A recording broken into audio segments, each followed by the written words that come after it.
You've been there, right? You tell your kid no, and it feels like you're just talking to a wall. 5 minutes later, they're right back at it, doing the exact thing you just asked them not to do. It is such a frustrating cycle. So today, we're going to figure out how to break that cycle and turn no into a word that actually builds connection instead of creating a battle. I mean, this quote, it just nails that moment, doesn't it? You ask them to please stop jumping on the sofa, and instead they seem to power up, finding a whole new level of chaotic energy. On the surface, it absolutely looks like they're just defying you, but as we're about to see, there's something much, much deeper going on. And get this, a whopping 73% of parents admit they've given in during a tantrum, just to make it stop. And listen, we have all done it. It feels like a quick fix in the moment, but here's the catch. It actually teaches their brain that a meltdown is a great strategy, making the next one even more likely. Okay, let's get to the real heart of it. We are about to completely reframe this whole problem, because the reason your no isn't working often has nothing to do with defiance. It's actually about your child looking to you, searching for a feeling of safety. This right here, this is the core idea. Every single time your child pushes a boundary, they're not trying to drive you crazy. They are subconsciously asking a massive question. Are you in charge here? Are you strong enough to be my leader so I can relax and just be a kid? When our boundaries feel shaky to them, their entire world feels shaky. So what makes our boundaries feel so shaky? Well, here's the first hidden reason. We try to manage them from a distance. Shouting "stop" from the other room? That's just noise. But getting down on their level, saying their name, making a little bit of eye contact, now that's connection. And connection is the secret ingredient that invites cooperation. The second mistake is all about what we're saying without actually using our words. Your mouth can say no, but if your body is slumped and your voice is uncertain, what your child hears is maybe.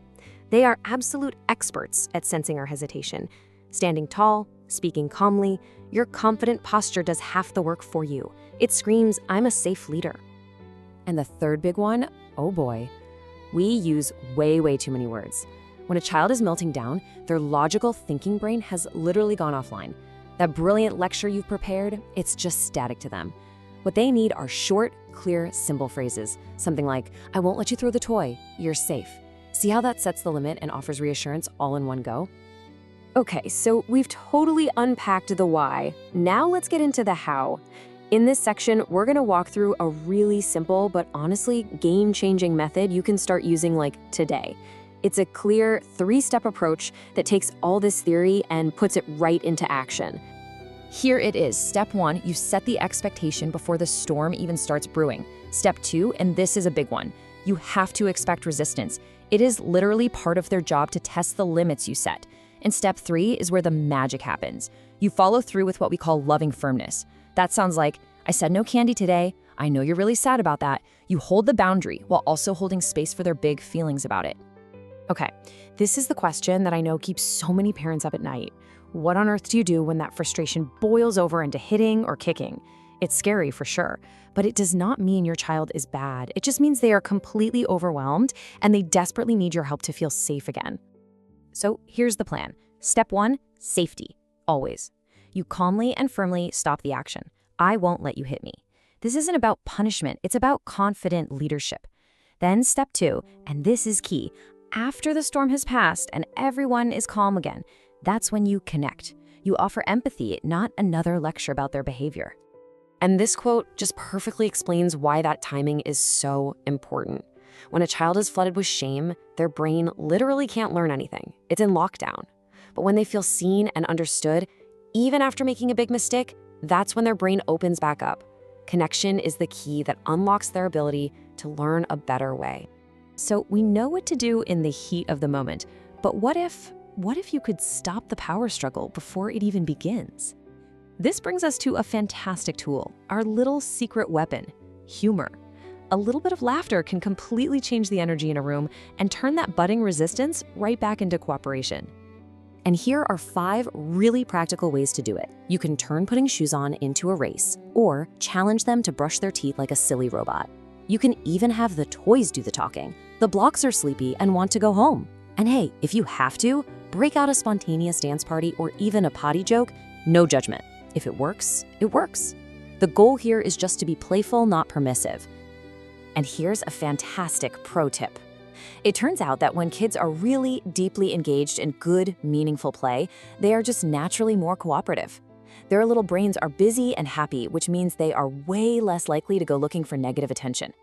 This makes all those tricky transitions, like leaving the house or getting ready for bed, so much easier. All right, we have covered so much: the psychology, the methods, even a secret weapon. But how do you actually start doing all this without feeling totally overwhelmed? In our last section here, we're gonna lay out a super clear, totally manageable plan so you can start making a real change right away.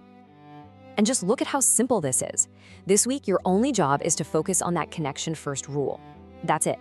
Next week, you just try to add one little moment of humor into a tricky part of your day.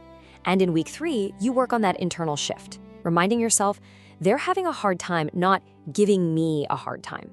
It's all about small, consistent steps. And while you're practicing all this, please remember this quote. This is not about being a perfect parent who never makes a mistake. It is about being a present parent. Present with your child, present with their big feelings, and present in your commitment to being their safe, loving leader. So I'll leave you with this final thought. Every time you set one of these firm, loving limits, you're not just stopping a behavior, you're building a foundation of trust. So what if that calmer, more connected home you're dreaming of is actually closer than you think? What if it's just one loving limit away?